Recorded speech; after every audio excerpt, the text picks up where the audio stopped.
এই কথা বলা হয়েছে, যেখানে কাফিরদের দেখবে তাদের মেরে ফেলবে, কিন্তু এটা প্রসঙ্গ ছাড়া উদ্ধৃতি। প্রসঙ্গ জানতে আপনাকে সূরা তাওবার 1 নম্বর আয়াত থেকে পড়ে আসতে হবে। প্রসঙ্গটা পড়লে আপনি পটভূমি জানতে পারবেন যে আয়াতটা কেন নাজিল হয়েছিল। এভাবে জানতে পারবেন যে সে সময় একটা শান্তি চুক্তি হয়েছিল মুসলিমদের সাথে মক্কা শহরের মুশরিকদের। এর কিছুদিন পরে মক্কার মুশরিকরা এই শান্তি চুক্তির শর্তগুলো ভঙ্গ করল। যখন মক্কার মুশরিকরা এই শান্তি চুক্তির শর্তগুলো ভঙ্গ করল, আল্লাহ সুবহানাহু ওয়া তাআলা তখন পবিত্র কোরআনে সূরা তাওবার 2 নম্বর আয়াতের মাধ্যমে জানালেন যে তিনি সেখানে 4 মাসের সময় দিলেন, নিষ্পত্তি না হলে তখন যুদ্ধের ঘোষণা দেওয়া হবে। আর সূরা তাওবার 5 নম্বর আয়াতে বলা হয়েছে যে সেই নিষিদ্ধ 4 মাসের পরে মুসলিমদের বলা হচ্ছে তোমরা যুদ্ধ করো, হত্যা করো পৌত্তলিকদের, অর্থাৎ তোমাদের শত্রুদের, যেখানে তাদের পাবে তাদের বিরুদ্ধে যুদ্ধের সর্বাত্মক প্রস্তুতি নিয়ে তৈরি থাকো। তাহলে প্রসঙ্গ পড়লে জানতে পারি এই আয়াতটা নাজিল হয়েছিল যুদ্ধের সময়। যে যুদ্ধের ময়দানে শান্তি চুক্তির শর্ত ভেঙে শত্রুরা যখন যুদ্ধ করতে আসে তখন ভয় পেও না, যুদ্ধ করো, আর তাদের দেখলে হত্যা করো। দেখবেন যে কোনো আর্মি জেনারেল যুদ্ধের ময়দানে সৈন্যদের মনোবল বাড়ানোর জন্য সবাইকে যুদ্ধ করতেই বলবেন। ধরেন আমেরিকা আর ভিয়েতনামের মধ্যে যখন যুদ্ধ চলছিল, তখন আমেরিকার কোনো আর্মি জেনারেল যদি তিনি বলেন যেখানেই তোমরা ভিয়েতনামীদের দেখবে তাদের মেরে ফেলো, এটা বলেছেন সেই সময়ের জন্য। কিন্তু আমি যদি প্রসঙ্গ ছাড়াই উদ্ধৃতিটা দিয়ে বলি যে আজকে আমেরিকার এক আর্মি জেনারেল বলছে যেখানেই তোমরা ভিয়েতনামীদের দেখবে তাদের মেরে ফেলো, আমার কথাটা শোনাবে কষায়ের মতো। মনোবল বাড়ানোর জন্য বলা হয়েছে। আল্লাহ তাআলা নিশ্চয়ই বলবেন না ঠিক আছে পালিয়ে যাও। মনোবল বাড়ানোর জন্য তিনি মুসলিমদের বলেছেন যুদ্ধ করো। এটা হলো মিথ্যার বিরুদ্ধে সত্যের যুদ্ধ। এরকম কথা আপনারা বাইবেলও দেখবেন, বাইবেলের গসপেল অফ ম্যাথিউতে দেখবেন, হিন্দু ধর্মগ্রন্থগুলো তো দেখবেন, ভগবদ গীতা, পুরো ভগবদ গীতা যুদ্ধ নিয়েই কথা বলেছে। যে প্রভু কৃষ্ণ তিনি সেখানে অর্জুনকে উপদেশ দিচ্ছেন, যুদ্ধক্ষেত্রে উপদেশ দিচ্ছেন। এটা ভগবদ গীতার 1 নম্বর অধ্যায়ে আছে 46 থেকে 48 অনুচ্ছেদে, যে যুদ্ধক্ষেত্রে অর্জুন তার অস্ত্র রেখে দিয়ে বলল আমি এখানে নিরস্ত্র অবস্থায় মারা যাব, কিন্তু আত্মীয়দের সাথে যুদ্ধ করব না। শ্রীকৃষ্ণ তখন বললেন, পরের অধ্যায়ের ভগবদ গীতা 2 নম্বর অধ্যায় 2 ও 3 অনুচ্ছেদে আছে যে হে অর্জুন, তুমি এতটা কাপুরুষ হলে কিভাবে? যুদ্ধক্ষেত্রে লড়াই করা এটা একজন ক্ষত্রিয় বা যোদ্ধার দায়িত্ব। এখানে যুদ্ধ করলে তাহলে তুমি মৃত্যুর পরে স্বর্গে যেতে পারবে। এরকম আরো কথা আমার ভিডিও ক্যাসেটে দেখবেন, টেররিজম এন্ড জিহাদ, সেখানে আমি বিস্তারিত বলেছি।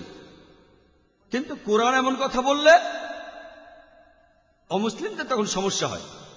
যদি আমি এখানে বলি ভগবদ গীতা বলছে আত্মীয়দের মেরে ফেলো, এটা শয়তানি হয়ে যাবে। তবে ভগবদ গীতা এটা বলেছে। যদি বলি যে ভগবদ গীতা বলছে আত্মীয়দের মেরে ফেলো, এটা শয়তানি হয়ে যাবে। প্রসঙ্গ পড়লে দেখবেন বলা হচ্ছে যদি অসত্যের বিরুদ্ধে যুদ্ধ করতে হয়, যদি অন্যায়ের বিরুদ্ধে যুদ্ধ করতে চাও, সত্যের পক্ষে দাঁড়াও, এমনকি তোমার আত্মীয়দের বিরুদ্ধে হলেও যুদ্ধ করো। আর ভগবদ গীতার এই কথার সাথে আমরা সবাই একমত। কোরআনও একই কথা বলছে। সেজন্য অমুসলিমরা যাতে ইসলাম ধর্মকে বুঝতে পারে, আমার মত অনুযায়ী এর চাবিকাঠিটা হলো যেটা পবিত্র কোরআনে দিয়েছেন আল্লাহ সুবহানাহু ওয়া তাআলা। সূরা ইমরানের 64 নম্বর আয়াতে উল্লেখ করা হয়েছে তাআলা ইলা কালিমাতিন সাওয়াইন বাইনানা ওয়া বাইনাকুম, এসো সেই কথা যাহা আমাদের এবং তোমাদের মধ্যে এক। ইসলাম ও কোরআনকে অমুসলিমদের সামনে তুলে ধরতে যেটা বলবেন সেটা হলো যে তাআলা ইলা কালিমাতিন সাওয়াইন বাইনানা ওয়া বাইনাকুম, এসো সেই কথা যাহা আমাদের ও তোমাদের মধ্যে এক। প্রথম সাদৃশ্য কি? আল্লাহ না'বুদু ইল্লাল্লাহ, যে আমরা এক, আল্লাহ ব্যতীত অন্য কারো উপাসনা করি না। আর অরুণ সুরি সূরা তাওবার 5 নম্বর আয়াতের উদ্ধৃতি দেওয়ার পরে লাফ দিয়ে চলে গেলেন 7 নম্বর আয়াতে।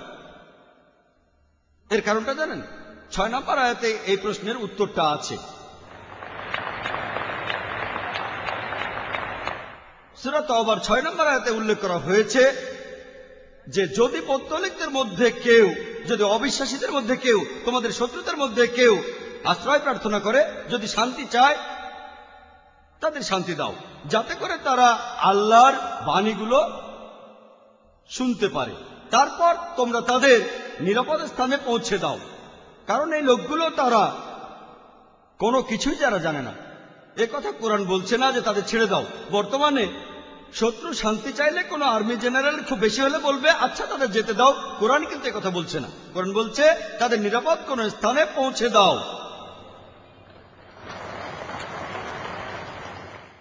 কারণ এই লোকগুলো তারা যারা একেবারে অজ্ঞ। কয়েক মাস আগে একটা লেকচারে আমি এই কথাটা বলেছি। সেখানে এক অমুসলিম ভাই আমাকে বললেন, ভাই জাকির, আপনিও তো প্রসঙ্গ ছাড়া বলছেন, আপনি তো সূরা তাওবার 5 নম্বর আয়াতের পুরোটা বললেন না। পুরো আয়াতটা বলছে মুসলিমদের যে যুদ্ধক্ষেত্রে কাফিরদের দেখলে হত্যা করা, মেরে ফেলবে আর যুদ্ধের সর্বাত্মক প্রস্তুতি নিয়ে তৈরি থাকবে। এরপর সেখানে বলা হয়েছে কিন্তু যদি তারা তওবা করে আর যদি তারা নামাজ পড়ে, সালাত কায়েম করে আর যাকাত দেয়, তাহলে তাদের ছেড়ে দাও, কারণ আল্লাহ অনেক ক্ষমাশীল, পরম দয়ালু। তিনি বললেন, বলা হয়েছে শুধুমাত্র তারা ইসলাম গ্রহণ করলে তাদেরকে ছেড়ে দাও। অনেক সময় ব্যাখ্যা করাটা কঠিন, হয়তো কয়েক ঘন্টা সময় লেগে যেতে পারে। যদি সবাই বলেন আমি একজন ম্যারাথন স্পিকার, আমি তখন সেই ভাইকে বললাম আরো কিছুটা ব্যাখ্যা করার সুযোগ দিলেন বলে ধন্যবাদ। সূরা তাওবার 5 নম্বর আয়াতে বলা হয়েছে যে অবিশ্বাসীরা যদি তওবা করে আর সালাত কায়েম করে এবং যাকাত দেয়, অর্থাৎ সে যদি মুসলিম হয়ে যায়, তাহলে তাকে ছেড়ে দাও। কিন্তু 6 নম্বর আয়াতে কি বলছে? তারা মুসলিম হয়ে গেলে তাদের ছেড়ে দাও। কিন্তু 6 নম্বর আয়াত বলছে যদি সেই অবিশ্বাসীরা আশ্রয় প্রার্থনা করে, শান্তি চায়, তাদের শুধু ছেড়েই দিও না, নিরাপদ কোন স্থানে পৌঁছে দাও। তারা মুসলিম হয়ে গেলে তাদের ছেড়ে দাও। কিন্তু যদি সে ইসলাম গ্রহণ না করে আর শান্তি চায়,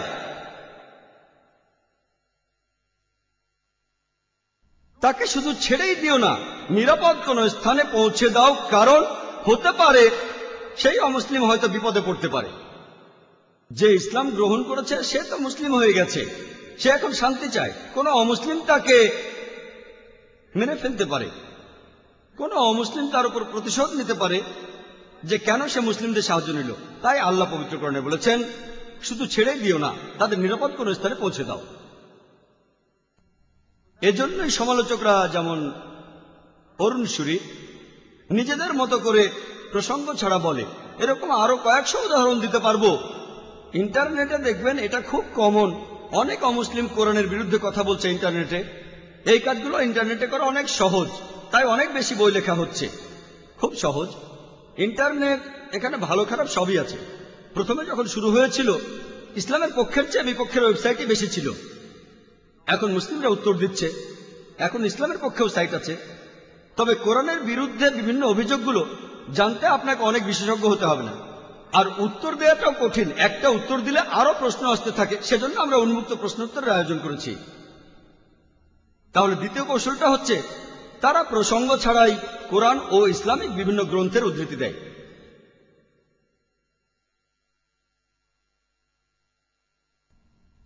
তৃতীয় কৌশল, তারা ইসলাম সম্পর্কে এমন কিছু বলে যেটা আসলে ইসলামেই নেই, ইসলাম ধর্মে সেটার কোনো অস্তিত্ব নেই।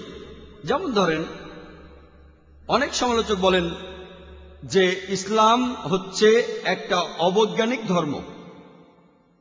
আমাদের হাতে সময় কম, তাই আপনাদের সামনে মাত্র একটা উদাহরণ দিচ্ছি। এখন ইন্ডিয়ায় খুব কথা শোনা যাচ্ছে বাংলাদেশের বিখ্যাত একজন লেখিকা তাসলিমা নাসরিনকে নিয়ে। তিনি বলেছেন যে কোরআনে নাকি বলা হয়েছে যে সূর্য পৃথিবীর চারপাশে প্রদক্ষিণ করে, আর এরকম কাল্পনিক বইয়ে বিশ্বাস করলে মুসলিমরা কিভাবে সামনের দিকে এগোবে।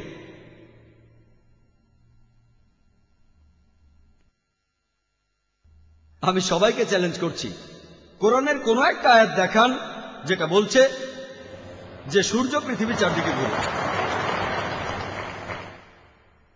কয়েক বছর আগে একটা বিতর্কেও আমি একই কথা বলেছিলাম বোম্বের জার্নালিস্টদের ইউনিয়নে। উনি এখানে যেটা বলছেন আমিও আগে বলেছি, পবিত্র কোরআনে সূরা আম্বিয়ার 33 নম্বর আয়াতে উল্লেখ করা হয়েছে, হুয়াল্লাযী খালাকা লাইলা নাহারা, আল্লাহ তাআলা সৃষ্টি করেছেন রাত এবং দিন, ওয়া শামসা ওয়াল কামার, সূর্য এবং চাঁদ, কুল্লুন ফি ফালাকি ইয়াসবাহুন, প্রত্যেকে নিজ নিজ কক্ষপথে বিচরণ করে। তাহলে কোরআন এখানে বলছে যে সূর্য প্রদক্ষিণ করে, গতিশীল। কোথাও এমন কথা বলা হয়নি যে সূর্য পৃথিবীর চারপাশে প্রদক্ষিণ করে। তিনি আসলে এভাবে বুঝেছেন, ব্যাখ্যাটা তার নিজের। এই আয়াতে পৃথিবী শব্দটা উচ্চারণ হয়নি। কোরআন বলছে সূর্য প্রদক্ষিণ করে, একথা আপনাদের আগেও বলেছি। এর পাশাপাশি সূর্য তার নিজের অক্ষের চারপাশে প্রদক্ষিণ করে। আমি স্কুলে পড়ার সময় এটা জানতাম না, এখন বিজ্ঞানেও এটা প্রমাণিত। তাহলে প্রায় দেখা যায় যে ইসলামের সমালোচকরা তারা ইসলাম সম্পর্কে এমন কিছু বলে যেটা ইসলামে নেই। এটা হরহামেশাই। চতুর্থ কৌশলটা, তারা ইসলাম সম্পর্কে কিছু মন্তব্য করে আর এরপরে তারা বলে যে এই সব কারণে ইসলাম ধর্ম মানুষ জাতির জন্য একটা সমস্যা। এখন আমরা পৃথিবীতে যেসব সমস্যা দেখি তার প্রধান কারণ হলো ইসলাম। তারা বলে যে মুসলিমরা সন্ত্রাসী, তারা মৌলবাদী, তারা চরমপন্থী, ইসলাম একটা অসহিষ্ণু ধর্ম, আর এইসব কারণে ইসলাম মানুষ জাতির জন্য একটা সমস্যা। আর প্রায় দেখবেন মুসলিমরাও লজ্জা পায়। এখানে আমি আপনাদের উদ্দেশ্যে বলবো, এবার দাবার ছকটা ঘুরিয়ে দেন। বর্তমানে মুসলিমদের বলা হয় মৌলবাদী। এখন এই মৌলবাদী শব্দটার অর্থ কি? মৌলবাদী শব্দটার অর্থ হচ্ছে কোনো ব্যক্তি যে মেনে চলে কোনো বিশেষ কিছুর মূল নীতিগুলো। যেমন ধরেন, যদি কোনো লোক যদি সে ভালো গণিতজ্ঞ হতে চায় তাহলে তাকে গণিতের বিভিন্ন মূল নীতিগুলো জানতে হবে, মানতে হবে।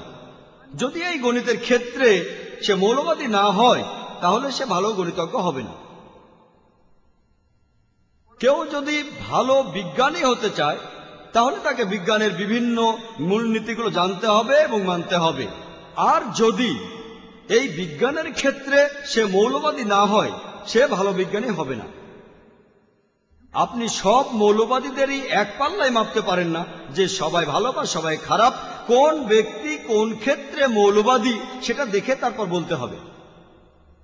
যেমন ধরেন, একজন লোক হলো মৌলবাদী চোর, যার পেশা হচ্ছে চুরি করা। সে সমাজের জন্য খারাপ, সে সমাজের জন্য ক্ষতিকর। আর অন্যদিকে দেখেন আরেকজন লোক মৌলবাদী ডাক্তার, যে অনেক অসুস্থ মানুষের জীবন বাঁচায়, সে সমাজের জন্য উপকারী। আপনি সব মৌলবাদীকে এক পাল্লায় মাপতে পারেন না যে সবাই ভালো বা সবাই খারাপ। একজন লোক কোন ক্ষেত্রে মৌলবাদী সেটা দেখে তারপর আমরা বলবো যে সে ভালো নাকি খারাপ। এখন আমি এখানে আমার কথা বলি। আমি একজন মৌলবাদী মুসলিম, আর মৌলবাদী মুসলিম হয়ে আমি গর্ববোধ করি।